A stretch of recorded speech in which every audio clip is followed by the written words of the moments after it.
So I think that like being able to combine this virtual world, this podcasting world with those in-person events, I think is going to be the person that really cracks that code is going to crush it. Because I think that the virtual world, the working from home, the podcasting landscape, all that kind of stuff has shown us a lot of what the future could look like. Your network is your net worth.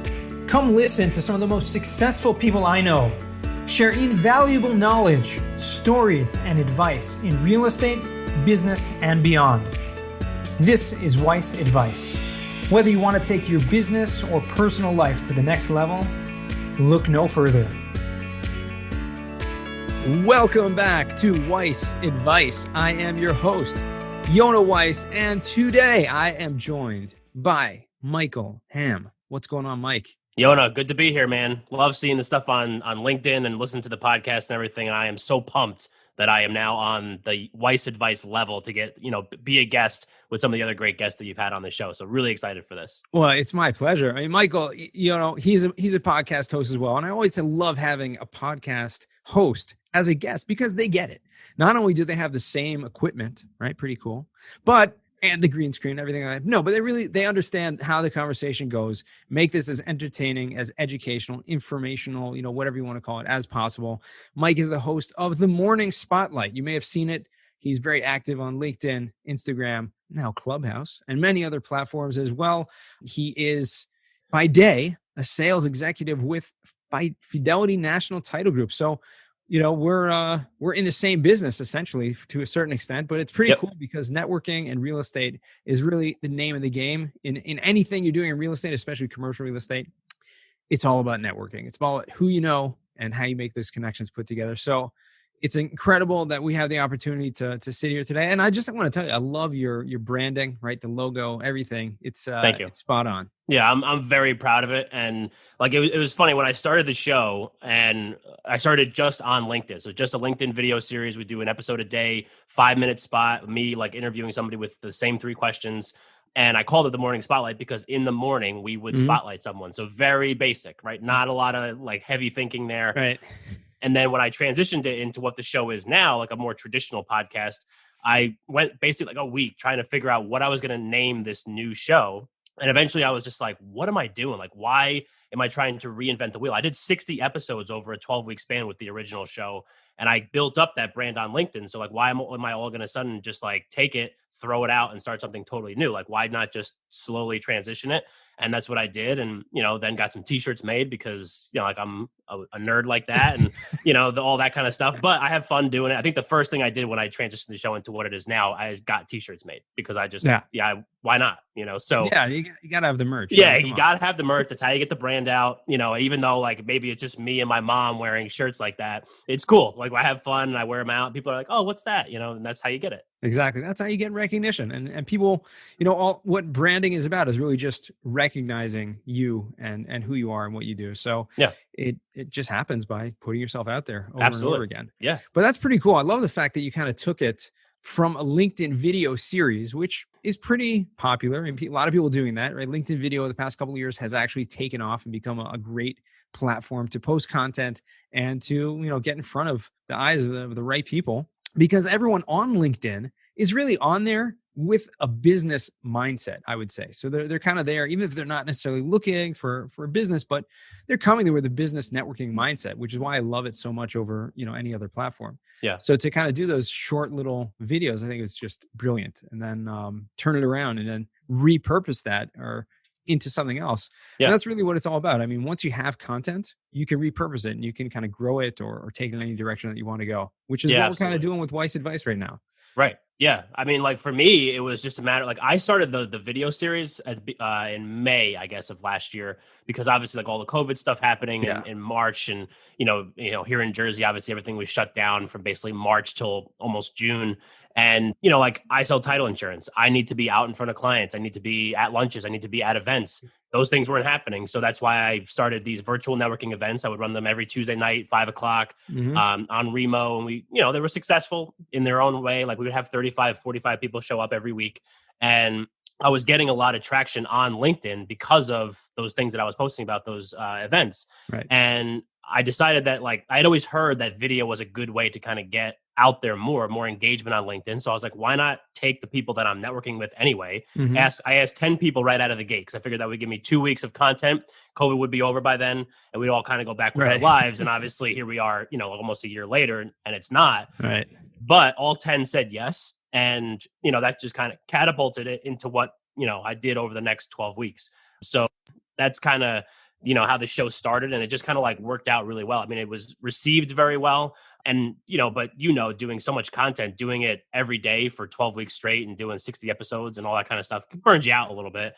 And I wanted it to be more my personality shining through, maybe have a little bit more in-depth conversation rather than asking the same 3 questions every time I would get on there. Right. And I have a lot of fun doing it. So I talk to people, in real estate, out of real estate, just, different people that I think I find really interesting. So every Tuesday I do the real estate episode. Every Thursday now I'm doing like a bonus episode with somebody cool. Okay. Not that real estate's not cool, but just people like outside that realm that maybe can provide like maybe a little bit different perspective, some fun, some, whatever it is to try to like add some more value or some entertainment to the people that listen. So do you look for anyone, like any type of person specifically, or is it really just like kind of random, like anyone you think of that might add a little value is just whatever, anyone out there? So like the real estate episodes are what they are. I mean, so I'm going to interview people that are, like Yona Weiss or whoever else that are in real estate in a certain capacity. Maybe we could talk about their story. Maybe we could talk about, maybe it's like a topic that they want to discuss, like if it's a 1031 exchange or something specific and like an educational type thing.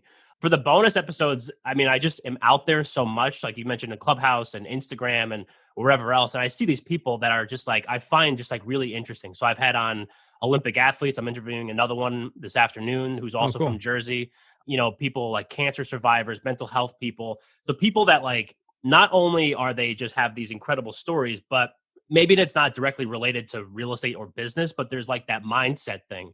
You know what I mean? So that you can kind of draw some parallels and some connections to those people so that kind of aids in like the growth of the audience, I guess. So Absolutely. Like for me, it's super entertaining and I learn a lot and I get to like learn different things about, how different industries operate and all that. And I just have a lot of fun doing it. So I have a specific type of person I like to look for, but at the same time, I'm very flexible with those bonus episodes. No, it's awesome. I think that really adds so much kind of uniqueness to each and every podcast and that's really the point. You don't want it to be kind of the same as all these other podcasts out there. And there are so many podcasts in the real estate world as of now. And that's kind of the reason why I started this as well, is you just got to have something a little bit different, like talk to people. Who's this guy? Who's this woman? What are they doing? What's driving them? What are some of the struggles that they've had to overcome, and what makes them who they are as a person. I think that's what people, our listeners, that's what they're going to relate to more than, just someone who's famous or someone that, has maybe been a guest on 100 other podcasts, but they're just saying the same thing. Right. Yeah. And like those guests are cool. I mean, I'm sure you've had them. I've had them, people that like, right. Yeah. That have just been on an episode like so many times or different podcasts so many times. And then like I go back and I like to listen. If I do have a guest that I know has been a guest on other shows, I like to go back and listen to some of those episodes to kind of see like what the cadence is, see what what they're going to talk about, what the story is, all that kind of stuff. And like, I mean, if you do the same thing and if anybody else does the same thing, like you hear the same story, like the podcaster is asking very similar questions. You hear the same story. And I don't necessarily don't want that. So I like to try to get like all those questions like out, be like, oh, I've heard you talk about this before, but what about this? So it kind of gets them out of their comfort zone. You have some like more organic conversations rather than just a regurgitated story. And I think that those are where like, I mean, I have it like, we talked about before we got on here. I don't script, you don't script. You just have like these organic conversations with people. You don't know what's going to come out. The fun part. And also like the interesting part, maybe you find something out that you didn't really expect, but it's definitely a fun, kind of environment to be in for sure. Absolutely. Well, we definitely have a lot in common in terms of that. I mean, the beard also helps, but what do you have in store for 2021? And what's Michael Ham's plan going forward? So I think, for me, I really like this podcasting thing. At the same time, I do have a 9-to-5 where I sell title insurance for the largest direct operation title insurance underwriter in the country. Right. And obviously that's very important because that actually pays my bills and I'm passionate about that as well. So what I'm really excited about is when hopefully as we kind of progress through 2021, more of those in-person events start to happen more frequently. And I use my podcast as a networking and a marketing tool. So I could have on people on the show in the real estate world and obviously out, but mostly in the real estate world that maybe otherwise I wouldn't be able to just walk up and talk to at an in-person event because maybe they're a little too established. Maybe I'm too new. I'm only 3.5 years into this job. So I think that like being able to combine this virtual world, this podcasting world with those in-person events, I think is going to be the person that really cracks that code is going to crush it. Because I think that the virtual world, the working from home, the podcasting landscape, all that kind of stuff has shown us a lot of what the future could look like. And I think that being able to take the in-person stuff where you get that like face-to-face, hey, let me shake your hand, give you like the bro hug with the back tap type thing. With also this virtual thing, I think is going to be where people start to really accelerate their connections. I think if people like us that have been, pushing content and like giving content and just, getting yourself out there more and more and more over the last year, I think we're going to have a huge advantage over people that just kind of went into a shell and relied on like email marketing over the last year to try to stay in touch with people. And that works, but this is so much more powerful. You could see my face. You could see how 100%. much I talk with my hands, like you could see the beards and how cool they look on us, all that kind of stuff. But I think that that's going to be a moment where now I walk into that in-person event. I see somebody that I've had on the show or somebody sees me that wants to come on my show. Next thing you know, like I don't have to be like, hi, I'm Mike. I work for Fidelity. Here's my business card. Here's my business card. Here's my business card. They'll be like, oh yeah, Mike Ham, Morning Spotlight. Yeah. You're part like that brand thing that we talked about earlier. It's just established. Yeah. Absolutely. It's interwoven. Like I am the Morning Spotlight and the Morning Spotlight is Mike Ham. So, I think that is going to be what when I'm looking at 2021, that is what I am super excited about because it's like this culmination of all this hard work and effort and creativity and everything that I've put into this that I'm hopeful that really kind of accelerates once we kind of get back to doing things, more in person, more frequently. Yeah, absolutely. And, obviously we're all looking forward to getting back to that point, but there's still, unfortunately, it's still like everyone's a little wishy-washy. When is it going to be? When are these big conferences, these big events? Smaller events are starting to happen, especially in locations like Florida, Texas. A lot of these places are pretty much open for the most part. So things are happening there, but still, there's a lot of limitations now. But I totally agree with you in terms of that. I saw that personally, even before I started the podcast, because of my presence online for such a couple of years. Yeah. When I would walk into a networking event, and I stand out also, so it's easy to recognize me, but people would recognize me immediately. And so that helped because of that online presence. And I see you're 100% right. Going forward, that's definitely such a huge value. And so anyone who's right now, like listening to this or thinking like, how do I get in front of the right people? It's not, don't take social media to be just like a place to share your business, if it's LinkedIn, or share, what you ate for supper for, on Facebook or whatever, what kind of clothes you're wearing on Instagram. I like to use it all as kind of just establishing your brand. People get to know you on all platforms, and then they'll get to know you. They'll get to know who you are, what you do. And that's really what branding is all about. Yeah. I think like influencer has become obviously like a very dirty word in the world, in the social media world, especially. But like Yona Weiss is an influencer. Mike Ham, to a certain degree, is an influencer because we have an audience. We have people that listen to our show. We have people that engage with our content online. So like maybe it's not, like posting me like with my shirt off and flexing, but it's me talking to somebody that can really provide some value to people that are looking for information on something in the real estate world, and they come to the Morning Spotlight or they come to Weiss Advice because they're looking for that stuff. So that's where the influence comes in. And I think that's something that I think people miss. I think they just think of social media in like a one-track type thing, but there's so many different ways to try to get your message out and get in front of people that you want to talk to. The key is leveraging that to your advantage, which I'm still working on because I haven't had a chance to be in person while also doing the virtual stuff. But that's, the next step. So I'm planning, I got an idea in my head. And if it all goes according to plan, look out, because Mike Ham is going to crush it. Yeah. There's so much opportunity there. There really is.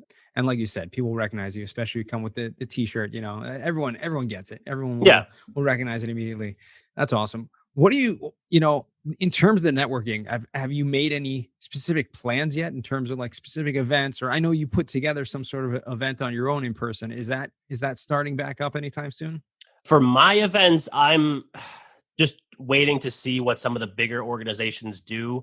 I think like over the summer, maybe trying to do some stuff like, like you said, I mean, there's still like that hesitation from some people. I know that smaller events are starting to happen. I know we're starting to get, we're recording this in March. And I know it's not going to post for a little bit. We're starting to get into some warmer months where like, hopefully we could do some more stuff outside and, like all that kind of stuff. So I think that once that happens, then I think that maybe I'll start doing some smaller type stuff. I have a goal where like in November, I'm hopeful because I used to run, not last year, but used to run real estate networking groups with a friend of mine, Brianna Stires, who works for Rue Environmental Services. And we would do these real estate focused events. We did a March Madness event and a holiday party in 2019. The holiday party was like a pre-holiday party the Thursday before Thanksgiving. So I already have the venue booked for the Thursday before Thanksgiving of 2021. So like that's like the one that I'm targeting is like, hopefully everything's at least somewhat back to normal by then. And then that's going to be like the first time that I do like a larger, and when I say larger, maybe like 50 to 100 people, somewhere in that range, but in a smaller space. Like we're going to have people like close by, and obviously it's going to be very fluid, and we're going to have to play it by ear as we get closer to there. Sure. But as far as like for me, like the virtual networking last year, I met way more people and quality people than I would have ever met doing a year's worth of in-person networking, normally. Absolutely. And maybe like I said before, maybe you don't get that like real deep personal touch because you can't walk up and shake their hand and read body language and all that kind of stuff. And a lot of it's on Zoom, which is sometimes hard to vibe with somebody on there. Not that we're not vibing. We're vibing especially hard. when their head is like going in and out of the virtual background. Yeah, right. The virtual background, they like lose an arm or they're like holding up something for you to see and you can't see it because it blends in with everything else. And so like those are, kind of like the drawbacks to the virtual networking. But I think that like being able to find that hybrid model, because I think that there's going to be a lot of hybrid models moving forward here. I think that that's going to be key. So that's kind of like what I'm looking at. Awesome. Following what the big organizations do, focusing on some smaller ones that either I do or people that I know do. I mean, just trying to maybe do like more one-on-one stuff because I feel like people just inherently feel more comfortable just doing like a one-on-one rather than a 10-person, 20-person, 50-person, 200-person type event. Yeah, it's definitely easier to do that, especially with everything, given what's going on in the world. I know you've enjoyed the podcast. I've listened to some of the episodes in your podcast. I caught a bunch of the early LinkedIn, spotlights when it were just, kind of quick, short videos there, which were a lot of fun. If you had to, and I don't want to, put any pressure on you over here, but if there's like one episode or one guest that just like stands out to you, that was just like, wow, that was, unbelievable, mind blowing, life changing in one way or another. What would you say? That's a tough one. And there's been so many, but this episode has not yet come out, but it's coming out on the 4th of March. So this will be out by the time the episode posts. So I interviewed Marty Ray, who's an independent musician in Nashville, and he's big on social media, big on all those platforms. He did a cover of Ice Ice Baby by Vanilla Ice that really popped and kind of like catapulted him into semi-stardom. And the only reason why I'm saying this episode is because we went for well over an hour. We had a blast, and this is one of those things that I'm talking about, like the bonus episode. So this guy is not the core of what I'm interviewing. And there's been plenty great real estate, episodes, and I can go all the way down the line with some of them that have been incredible. But Marty and I we vibed really well. He's another bald guy with a beard, just like me. And this is the second time that I've been the second best beard on a Zoom call. Marty first and now you. And I feel a little bit self-conscious about it. So I need to step my game up. But, I think that it was the most recent episode that I've recorded as a host. So up until now. It's still, I think that was still resonating with you. It's still, it was Thursday of last week or maybe 2 weeks. I forget exactly when it was, but it just felt so good. And I felt like I was finally starting to kind of like roll and be able to like hold these conversations and kind of go through an entire episode. Like we talked about before, no plan, ideas of what I wanted to try to get to, but just kind of seeing where it was going to flow. Right. And he's a podcaster, like, you mentioned, podcasters kind of get it. He's a podcaster in his own right. He's active, and he's talking in front of people a lot because he's a musician. So he kind of gets it. And like I said, we just had so much fun. So I'm excited to kind of see how that episode goes. But like I said, there's been so many, that have just been like absolutely just either educational for me from like a real estate perspective, or inspirational for me from like some of the bonus episodes that I've done. I mean, like they've just been, every episode just gets better and better, and it's because I get better and better. Yeah. And I think, you're in it for the right reasons, which you can see clearly your passion behind it. A good friend of mine, when I was considering starting White Stuff, it really took me maybe close to a year before I actually launched my own podcast. It was like back and forth and this and that. And a good friend of mine mentioned to me that he had heard from Jordan Harbinger, who's one of the, original OGs of podcasting, right? Yeah. And he had mentioned that you should not go into podcast. You should not have a podcast unless you love it, unless you really love what you're doing. Right. If it's for any other reason whatsoever, whether it's, you want to make money from it, you want to sell ads, whatever it is, if you don't actually really, really, really enjoy the process of doing it, then you shouldn't do it. And so that really resonated with me. And that was really what started me and kind of pushed me over the ledge, so to speak, right over the hill to see, this is what I have to do. Cause I really do love it. I enjoy the conversations. The hard part for me is all the other stuff, right? Right. Yeah. The editing and, thank God I have a great editing team that takes care of that. Shout out to Streamline Podcast for that. But but it's, if I didn't have that, I definitely would not be doing that. Well, so let me ask you this. Let's flip it around, because you are going to come on my show and I'll ask you plenty more questions. So you get one freebie question for me. So I know how I stay fresh, because like when I go on Clubhouse, or I talk to other podcasters, I do network a lot with other podcasters just to kind of like get ideas and see what they're doing. Like, what are people talk about pod fade. You hear that term, pod fade, where it's like, heard of it. So it's like people that do a podcast, like most podcasts don't make it past, I think it's like 7 episodes, because people just start doing it. They're like all excited and they realize how much work actually goes into it. So like my 50th episode is posting on Thursday of this week, March 4th. You've done way more than that. I know that, right? You've done like, I don't know, hundreds, 200s. Just released our 100th episode, and we have another 20, 30 pre-recorded, So So like, what keeps you going? You know what I mean? So like, I know that you like having the conversations, but like for me, when I was doing the original iteration of the show, I was starting to get burned out because I was asking the same 3 questions basically to every single person. So for me, it was like, I call it like just like the descripting nature of it. So I started taking out the script and just adding more me. So like, what are ways that you've been able to kind of keep pushing past and like keep going with all these episodes? Yeah, I mean, a big part of it is just that, the fact that I keep it unscripted and just have great conversations with people. The other thing is that, as time goes on, my network just expands over and over, and I keep meeting new people, right? And new amazing people that I want to have on my show. And I've literally declined every single, with the exception of maybe one, request of anyone who's reached out to me or assistant, these kind of matchmaking services that reach out like, we have a great guest who would be on your podcast. I've declined every single one of them, with the exception of one. It was, someone directly that I thought would be a great, for me personally, to have a relationship with that person. So I was like, okay, yeah, why not? That being said, I could literally record this like every day, like 5 times a day, like literally. I could just do this all day long. But the challenge for me is really, what to do with all that content. And you get to post it at some point, and edit it and do all the other stuff with it. Exactly. So thank God I have, you kind of have a setup, and I have, like I said, an incredible team that really takes care of all of the editing and uploading and all that good stuff. So it really leaves me to just focus on the actual recording and the social media, which I prefer to do myself. I like to be involved in that process. So that for me is really what just keeps me going, because the more people I meet, the more conversations, the more incredible conversations I can have.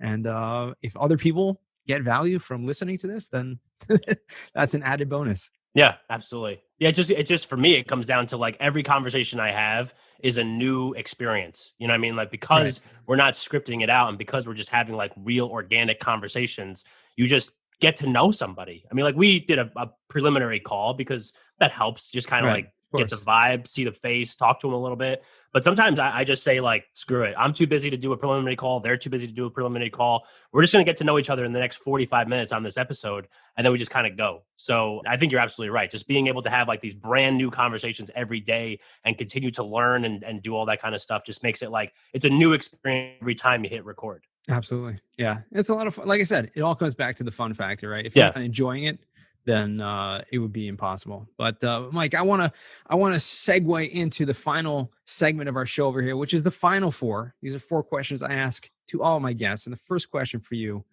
is, what is the worst job that you ever had? Worst job I've ever had. So I don't mean to disparage this job, but I was a college baseball coach for 5 years before I started selling title insurance. So obviously went the complete 180 on the whole life path.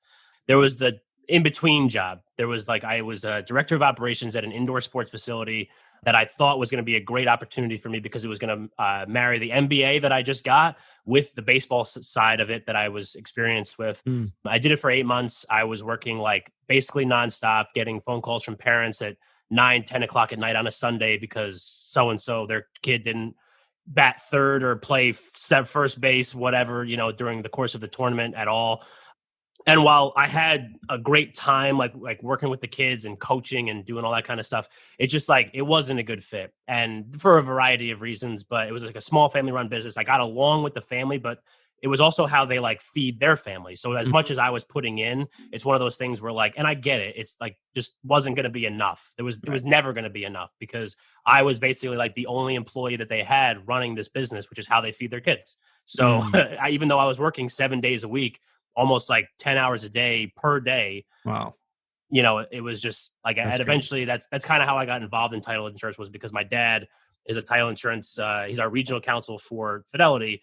And that's kind of how I knew about title insurance. And, he was salesperson, I know we need some, you want to try to get an interview or apply for this job? And I was like, yeah, because I'll do anything right now. So I think that would be the job that I like the least, I guess, for sure. Gotcha.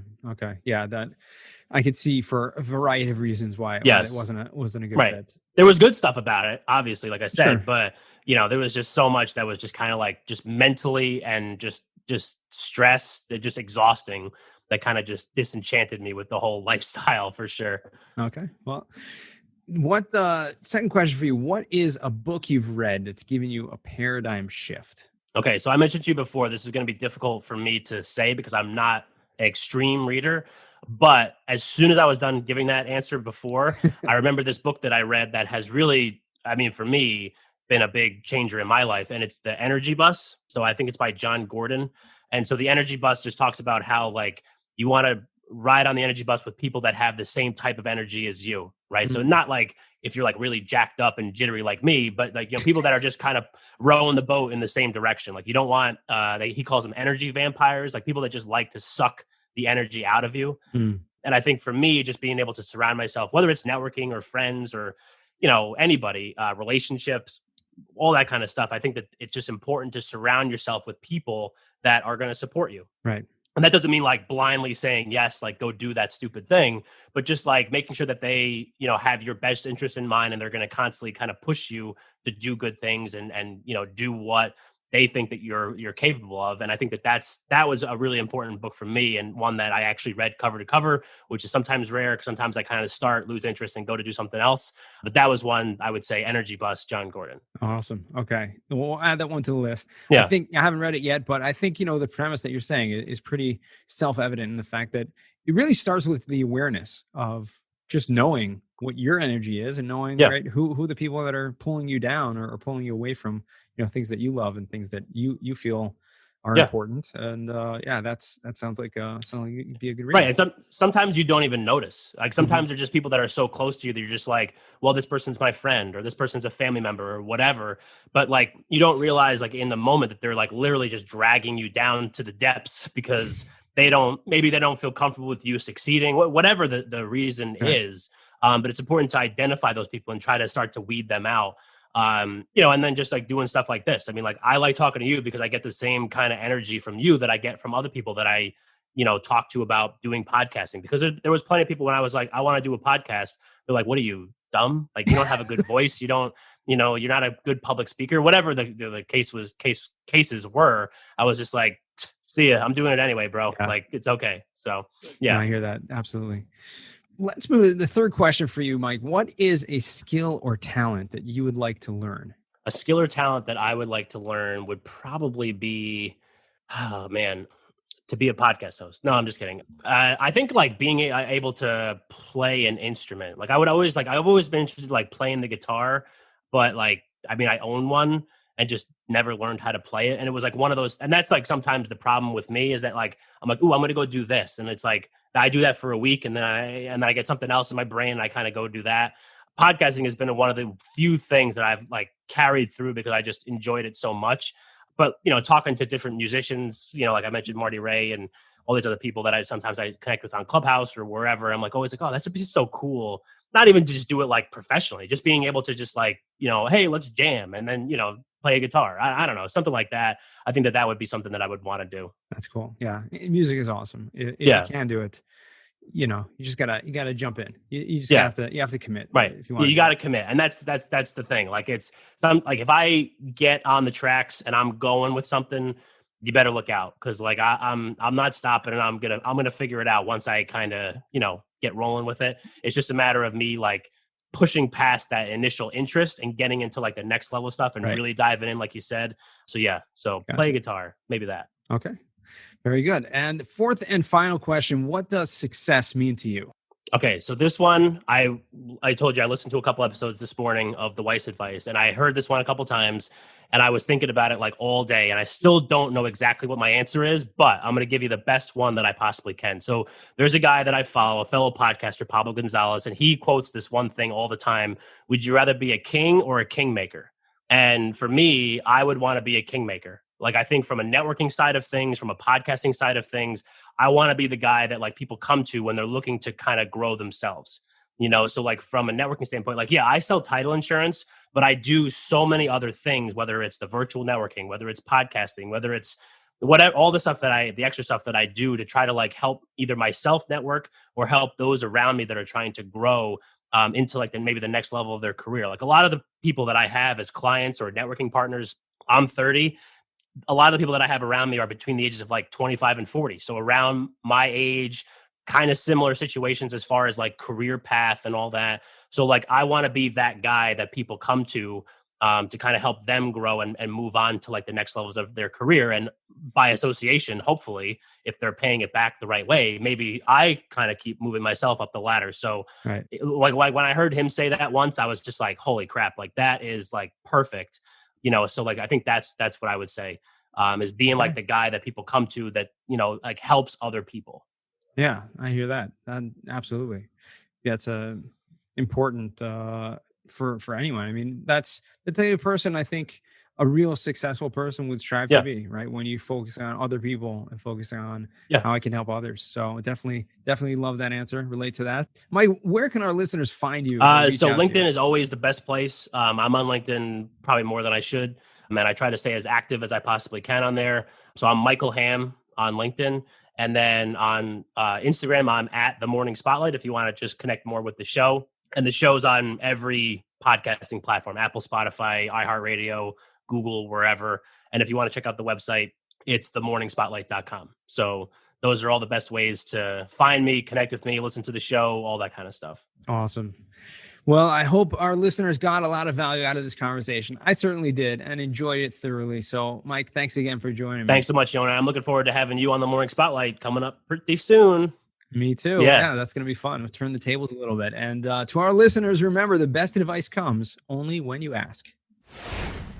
Real quick, I have one question for you. Did you like this episode? If you did, I want to ask you a huge favor. See, the biggest thing that helps this podcast grow and that will spread this message to the whole world is that if you leave a review, a rating, and subscribe to the podcast. What that does is it basically tells the platforms that this podcast is out on is that you like my stuff and I'm doing something right. So take a few seconds out of your day, hit that subscribe button, leave a rating or review. I would be extremely grateful.